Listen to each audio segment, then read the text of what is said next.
yung ibebenta niya.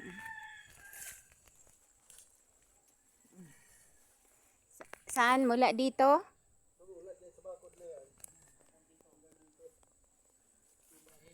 Tayo sa walang dati may kubo yung dito, yung may-ari.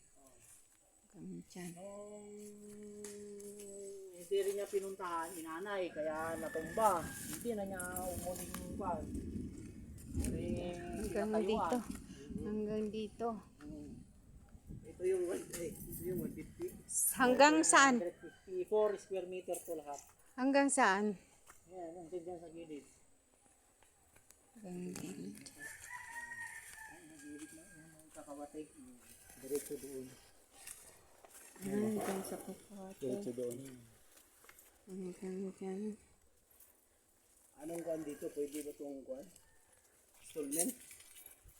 Ang pan ng Kal- ari, pan siya eh. Kahit paunahan daw siya ng sandaan eh. Paunahan. Ah. Tapos, Tapos yung remaining pagka pagka dito na, ano na? Pagka nagbahay na. bahay na. Ano? Nabigyan siguro kaya ng kwan, ng 6 na buwan, mga ganyan. 6 na buwan.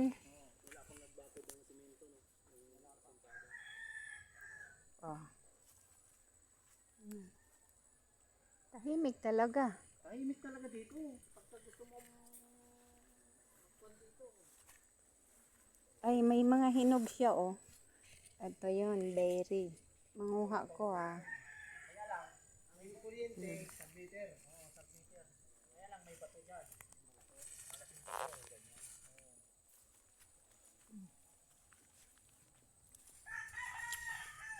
Pagka... Yung tubig, ano yun? May makina? Magtulak? Wala. Wala, dyan. Basta may nag-hose lang dito. Kasi may, kahoy. may malaking bukal dyan. Dito. Pababa, nasa taas yun eh, pababa dito. Yun yung ginamit nyo. Yan yung kapati na yan. Ay, ito lang. Yan yung boundary niya. Ayan. Yan, itong dalawa na yan, akin yan dati. Ang usapan namin sa may-ari, palitan ko ng motor at saka baril. Bigla niyang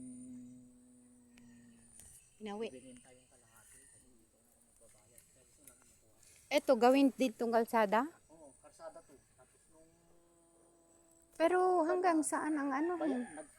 Parang na full pay na ako kagad dito kasi yung ginawan ko dito.